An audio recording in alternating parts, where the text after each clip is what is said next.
د غڼې ځاله 5مه برخه. دا خفرانه لاړه، بله ورځ بیا راغله. دا ځل ډېره ټینګه وه. بل سهار ورغلم، کارګرې ښځې رانه خوشحاله وې، دعاوې یې کولې، ویلې چې د بوډا له سپکې خولې دې وژغورلو.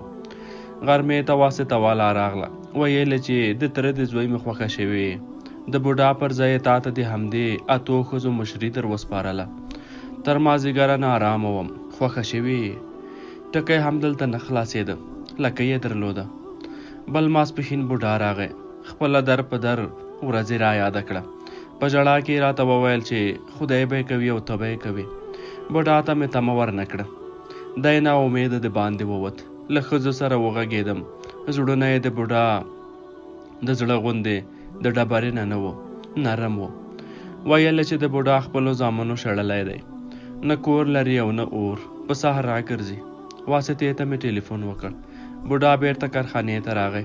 دا ځل کرار و، خشکې نه کولې، خو له ډېره احترامه به نور ستړی و. ځینې کسان د پښو تر هغه نه پوهېږي چې ورته بد نه شي. اول به بدېږي، بیا به ورته ښه ښکاري. بوډا ته ښه ښکارېدم، ډېره ښه. وخت ښه تېرېده، ژوند ښه و، کور او کارخانه. د اولادونو جامې مې نوې وې، دواړه مکتب او کورسونو ته تلل.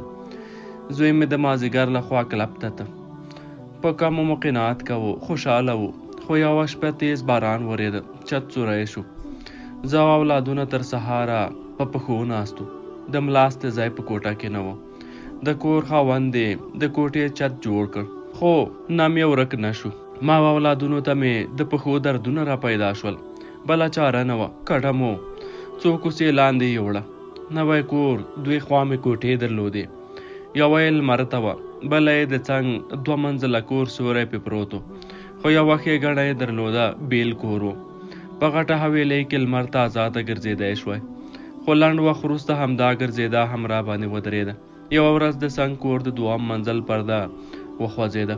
فکر مې وکړ چې کوم ماشوم دی، خو بل مازدیګر مې په نیم کښه پرده کې ډبل بریتو والا ولید چې دې خوا یې راکتل. آن په خپله حویلۍ کې به مې هم د جامو د ویړولو په وخت چادري اغوسته. ما هېڅ ونه کړ، غلی به خپل کتار ته تلم. خو په یوه هفته کې ټوله کوڅه خبره وه. ځوانه جانه ښکلې کونډه یوازې اوسېدله. دا خلک داسې فکر کوي چې کونډه نارینهو ته تیاره ګوله ده. لیدو ته به یې بانې پیدا کولې، خو د کوڅو ښځې لمنې رانه ټولولې. دوی ته څمه چټله ښکارېدم. په دې تنګه اوږده کوڅه کې به د ملاله ځان سره د دروازې خلاصې شوې. زیاتره یې اوږدې ګیرې درلودې. ځینو ته د جومات فرش ناولی ښکارېده. جاینمازونه به یې په اوږو ول. پیسې به یې تر زنګنونو پورته کړې وې. په یو او بل انډې به تلل، خو زما د کور تر مخې به ورو شول، لکه په سخوندر چې د غویمې غوا بوی ولګېږي. سپږمې به مې وړې شوې، پزې به یې پورته ونیولې، بوی به یې وکېښ، رمباړې به یې کړې، بیرته به یې د خدای کور ته مخه کړه. دوی خدای جل جلاله یوازې په پورته کړیو پیسو کې لیده، نور اعمالو ته خپل متوجه نه و. خبرېدم، رنګارنګ خبرې راتلې. زیاتره یې د امریکایانو په دفترونو کې لوڅه لپله لیدلم. دوی ته هغه ښځې له دین او حیثیته وتلې ښکارېدې چې له کوره به ټوله ورځ ورکې وې. یوه ورځ یوه زړه ګاونډۍ را باندې مهربانه شوه، چټلي یې وزغمله، راغله، ما له چایو ډکه پیاله ورته کېښوده. دې د زناکاوې نوم را یاد کړ. لوڅه یې د دوزخ په سرو لمبو کې ودرولم. ویې ویل چې ته فایشه یې، باک نه راته. دا یې د دوی په خبره په سرو لمبو کې ولاړه. نو څه، زه په دې دنیا کې لاس وځېدلی وم. ما باید د خپلو اولادونو لپاره دا خبرې منلې وای. خو د دې تنګو او چټلو کوڅو اوسېدونکو د همدې کوڅې غوندې چټل فکرونه درلودل. کار ته د تلو په وخت به مې سمې کنځلې اورېدلې. د دوکان تر مخې ناستو سپین ږیرو او ځوانانو فاحشه بللم. وروسته نیغ راته ودرېدل، ویل چې ته دا هره ورځ چېرته ځې، په کومو کارونو بوخته یې؟ هله نو بار او بستره دې وتړه، ورکه شه. زموږ ځوانان مه بېلارې کوه، له دې ځې لاړه شه. ولې مه به مې بېلارې کول؟ نه پوهېدم. ما خو چاته نه وویلې چې راشه راسره پرېوځه. دوی به سهار او مازدیګر زما د کور تر مخې ولاړل. سترګې به یې نه رانه اړولې. ان زما زړې سپېرې چادرۍ ته به یې هم کتل. زه په دې سپینو پاکو او سپېڅلو خلکو کې تور داغ وم. بله ورځ د جومات ملا راغی. د تر اخره راته ونه کتل، سترګې یې ټیټې وې. زما پټ مخ ته یې کتلو. د په احترام زما د کور د پرېښودلو غوښتنه وکړه. ورته ومې ویل چې سمه ده ځم، خو ما دلته د 1 میاشتې پیشکي کرایه ورکړې، دا به څنګه کېږي؟ په سبا یې تر 1 میاشتې ډېره کرایه راټوله شوه. چټلي باید دا مقدس ځای پرېښی وای. 1 هفته به هر مازدیګر د خوشحال خان په کوڅو کې ګرځېدم. تمه مې وخته دلته د کور د کرایې وه، خو دلته کرایې په ډالرو وې، نه کېده. بیرته تنګو کوڅو ته ورغلم. کورونه ول، خو ګډ. اخر مې یو ارزانه کور وموند. کور نه و، د موټر له ګراجه یوه تنګه کوټه او تشناب جوړ و. ښېګڼه یې دا وه چې سړک ته نږدې و، د مقدسو خلکو نه راپام کېده. لنډه به سړک ته ور وختم، موټر ته به مې لاس ورکړ او د خپل د کار په لور به روانه شوم. دا ځل مو 3 کاله په همدې کوټه کې تېر کړه. نه مو په چا کار درلود او نه را سره چا کار لره. شناخت ښه و، پام مې غلطېده، زړه مې تشېده، ستړیا مې وته، خو ما ته یې ستونزې پیدا کولې. آن په دې موده کې د څنګه ونډې ته هم ورنغلم. له خلکو سره په فاصله کې مې خپل خیر لیده. یو ځل مې لیور له موټره ولید، د چادرې وړو سوریو ته مې لاس ونیو. زما ټول ژوند زما اولادونه ول. اولادونو ته مې یو مستعمل تلویزیون واخیست. لور به مې د ورځې 1 ساعت ډرامه کتله. ساعت یې پې تېرو خوشحاله وه. ماسخوتن به مو تر خبرو خندا ډېره وه، خو وروسته مې لور یودم خوابدې شوه، ډېره خوابدې غلې وه. زما هرې پوښتنې ته به یې لنډ ځواب راکول، هو یا نه. کتاب یې مخې ته پروت و، خو دې به دیوال ته کتل. له ډوډۍ ژر ولاړېده. په لنډه موده کې یې رنګ زیړ شو، سترګې یې پکې راوختې، وچه کلکه شوه. کله کله به یې ژړل. ډاکټر ته مې وروستله، اوږده نسخه یې ورته ولیکله. ویل یې چې نجلۍ ژور خفګان لري. له لور سره کېناستم، خبرې مې ورسره وکړې. ورته ومې ویل چې څه غم لرې، وایه څه غواړې، ځان به ګرو کم، تا ته به خوښي در وبخم. دې یوازې راته کتل. اولادونو مې هېڅ خبره نه رانه پټوله، همداسې مې عادت کړي وو. دوی هم کومه بله چاره نه درلوده، له ما پرته یې بل څوک نه درلودل. هم یې مور وم، هم یې پلار وم، هم یې نیکه. زړونه به یې ماته تش شول. خو دا ځل نجلۍ غلې وه، ډېره غلې. ورته ټینګه شوم. ویې ویل چې هېڅ خبره هم نشته. خبره وه، حتما وه. خفګان بې دلیله نه وي، خامخا دلیل لري. خو لور مې دلیل نه وایه، غلې به شوه. یو مازدیګر مې ورته وویل چې خامخا به یې راته وایه، دا غلې وه. خو ما په کراره نه پرېښوده. د دې خبرې معلومول مهم ول. یو دم غوسه ورغله، پورې یې وهلم. تشناب ته ننوته، ور یې وتړه. ما تر دې دمه له اولادونو ترخه خبره هم نه واورېدلې. چورت یوړم. دې کوم مشکل درلود، نه پوهېدم. په غربت کې مې د اولادونو جامې نوې وې. خوږه ورسره غږېدم. مکتب ته به دواړو یو لسګون وروړو. زوی مې کلب ته تلو. په 2 هفتو کې خامخوا دواړو یو خوراک تکه کباب هم ورسره خوړه. د لور خفګان تاثیر را باندې وکړ. ګوتې مې ورو شوې. په بسته ورځ کې مې ارک ممیز هم نه پاکول، خو د خوشکې څوک نه ول چې دا ځل یې راته قهر کړی و. بوډا به راته یوازې خندل. یوه ورځ یې پیلني راته ودودول. ویل یې چې بد سترګې به در واوړي، په کار کې ډېره تیزه یې. نجلۍ مې بیا ډاکټر ته وروسته، نسخه یې بدله کړه. خو ویل یې چې دا د دوا کار نه دی، د خفګان علت پیدا کول پکار دي. علت به یې له منځه وړې، دا په خپله جوړېږي. کوم علت نه را معلومېده. یوه شپه مې د لور خندا واورېده. په خوب کې خبرې کولې. رامینه، ما اسکریم دې را باندې چپه کړ. زړه مې اور واخیست. اول مې د نجلۍ اوږې وخوځولې، بیا مې ګروپ ولګاوه. نجلۍ په ځای کې ناسته وه، حیرانې راته کتل. په ولاړو مې وویل، رامین څوک دی؟ د نجلۍ سترګې رډې راوختې، سر یې وځړېد. مخامخ ورته کېناستم. ومې ویل، زما خوب دې رانه کړ. نجلۍ غلې وه. ومې ویل، په خوب کې د رامین یادوه. سر یې پورته نه کړ. یو دم مې تر څڼو ونیوله. نجلۍ چغې کړې. زوی مې په خپل ځای کېناست. په خوبولو سترګو یې په حیرانۍ را کتل. یو وخت مې پام شو، د لاس پر ورغمې مې وینه پرته وه. دیوال ته ور وښویېدم، همالته کېناستم. پرتې نجلۍ ته مې وکتل، پڅه یې وینې وه. یو دم مې وژړل. زوی مې راغی، زما په وږی لاس کېښود. ورو یې وویل، ادې څه خبره ده؟ ګروپ مې مړ کړ. په کمپله کې ننوتم. تر ډېره خوب نه راته. یو وخت مې سترګې رڼې کړې. لمر د کوټې له کوچنۍ کړکۍ رالوېدلی و. دیوال ته مې وکتل. د اولادونو د مکتب جامې نه وې. ټوک ټوک وم، هومره هم نه. کار ته تلای شوای، خو پښې مې نه تلې. غرمه مې اولادونه راغلل. لور ته مې هېڅ ونه ویل. ښه نه و. زوی مې خبرېده. خبره مې مازدیګر ته وساتله.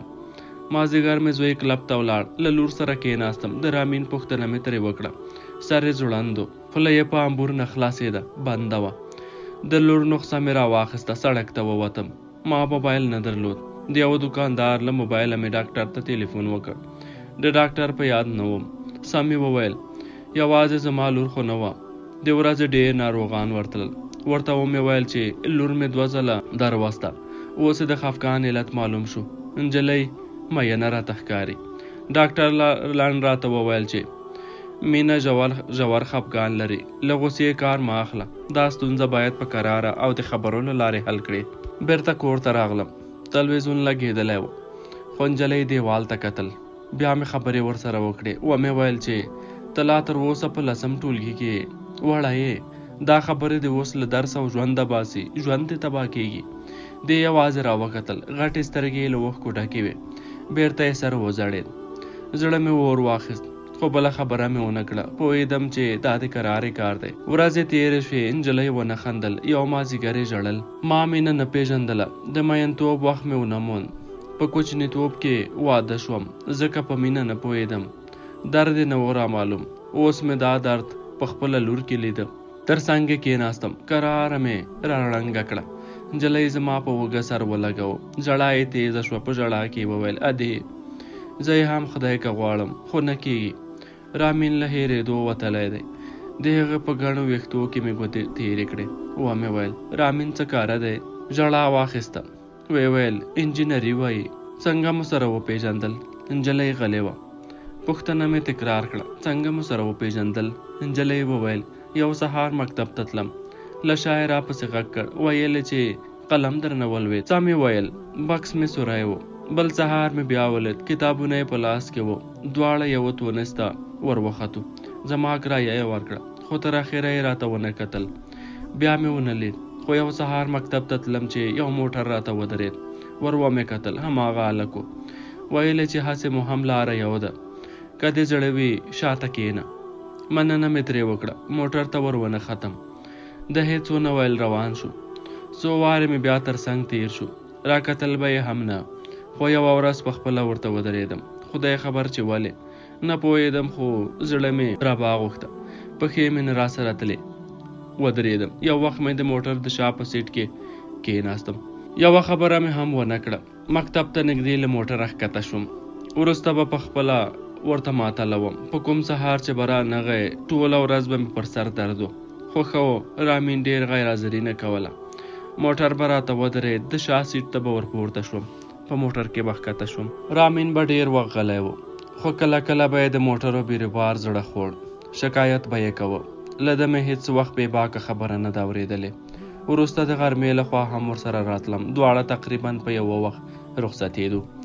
یا به دی راته ماته او یا به زه ورتلم. نجلۍ غلی شوه. ومې ویل نور هېڅ هم ده؟ بل ځای نه یې ورسره تللې؟ خدای زده د نجلۍ په ډنګر مخ کې سرخي له کومه شوه. ورو یې وویل 2 ځله یې سکریم را باندې خوړلی. ومې ویل هلک هم در باندې مین دی. غلی وه. فکر مې وکړ دا خبره باید یو طرفه شوې وای. نجلۍ ته مې وویل چې غواړم هلک ووینم. دا وارخطا شوه، خو ما له دې ځوان سره غږېدا غوښته. 2 ورځې وروسته مې لور د هلک نمره راوړه. زنګ مې ورته ووه. هلک زړور و. فاضل بیگ ته مې راوغوښت. فاضل بیگ د کمپنۍ او کوټه سنګي په منځ کې دی. د غزني موټر واډه یې ښه ادرس دی. لار نه غلطېده. له کوره ورغلم. لور مې یوه سپینه زړه لاره وښوده. تر لور مې ګامونه ګړندي کړل. د موټر بنده ښیښه مې وټکوله. او ځوان پکې ناستو. ښیښه یې ټیټه کړه. ورو یې وویل معاف که، ماته پیسې نشته. هو ملامت. ما لا خپله چادري نه وه نوې کړې. د چادري د نوې کېدو وس مې درلود، خو زړه چادري راته ښه ښکارېده. همدې خیرنې زړې ټوټې له مردارو سترګو ساتلم. ځوان یودم دروازه خلاصه کړه. بښنه یې وغوښته. د زما تر څنګ زما ولاړه لور لیدلې وه. ځوان اوږدې بڼورې سترګې درلودې. د مخ سپین پوستکی صاف و. د تورو ویښتو څوکې یې پر وریځو پرتې وې. غاړه یې په برګ دسمال کې پټه وه. له سلام وروسته یې په ډېر احترام له موږ هیله وکړه چې دلته د سړک سر دی، موټر ډېر تېرېږي. د خبرو لپاره به کوم مناسب ځای ته لاړ شو. خو ما هماغه ځای ښه وګاڼه. همالته مې په ولاړو د کورنۍ په اړه معلومات وغوښتل. ویل چې په کور کې 2 ورونه یو. کور خپل دی. مور دا ډیر وخت ناروغه ده، له ځایه نشي پورته کېدی. پلار یې په دې افغانانو کې دکان لري. دوهبه خبره مې له لور سره د واده په اړه وه. زما له لور سره واده کوي؟ هلک زړور و. زړور یې راته وویل هو، خو زه شرطونه لرم. نیغ یې راته وکتل. ومې ویل لور مې بیل کور غواړي. ویې خندل. اسانه دی، نو ته دومره پیسې لرې، پیدا کوم یې. له کومه یې؟ خدای لوی ده. د خدای په لویۍ کې نو ما شک نه درلود، خو ځواب یې قانع کړم. بله پوښتنه مې ترې وکړه، له خپلې کورنۍ به بیلیږې؟ پوهېږم بیل کور یعنې له کورنۍ بیلیدا. ومې ویل زما لور دومره راباندې ګرانه ده، د هغې لپاره مرګ منم، خو خراب ژوند یې نشم زغملی. رښتیا؟ ویې خندل. نو ته یې نه منې؟ ومې ویل د غاړې دسمال دې راکوی شي؟ هلک په حیرانۍ راته کتل. ومې ویل د غاړې دسمال دی. د هلک دسمال راته ونیو. شاته یې ودرېدم. سترګې مې ور وتړلې. لور مې وازه خوله نیولې وه. ومې ویل که دې سړک په منډه واوښتې، لور مې ستا شوه. اوس هم دا ګړۍ تر لاسې نیسه ځه. ځوان ولاړ و. ومې ویل 100% نه مرې، 50% د ژوند پاتې کېدو چانس لرې. لور مې په 50% چانس نه ارزي. هلک یودم دسمال له سترګو لرې کړ. له خولې یې لاړې باد شوې. ته لیونۍ یې، وژنې مې. په موټر کې کېناست. تور ټایرونه وکغېدل. رابړ سوځېدلې بوی مې سپږمو ته راغی. لور مې یودم وژړل. همالته د سړک په غاړه په سیمټي جدول کېناسته. په ژړا کې وویل تا د ملنډو لپاره راغوښتی و؟ ومې ویل نه، خو ده وویل چې ستا لپاره تر ژوند تیر دی. دا ملنډې نه وې، نو څه وې؟ کوم څوک به هم په دې تیزو موټرو کې پټې سترګې تر سړک تیر شي؟ تر څنګ یې کېناستم. ومې ویل دا هلک ماته په واک نه ښکاري. لور مې راته هم نه کتل. ومې ویل دا هلک دې بدبخته کوي. په اول ځل مې لید، خو له یوې پردۍ ښځې سره زړه ورغږېده. داسې راته ویل چې لکه له ډېرو ښځو سره چې غږېدلی وي. لور مې دا ځل نیغ راته وکتل. په سترګو کې له ما کرکه پرته وه. ومې ویل بله خبره ده، بله قصه دا ده، ستا لپاره تر خپلې کورنۍ او ناروغې شلې مور تېر و. چا چې مور او کورنۍ درته پرېښوده، یو ورځ ستا هم د کوم بل لپاره پرېږدي. په داسې خلکو له حده ډېر باور، له حده ډېر تاوان دی. نجلۍ غلې وه.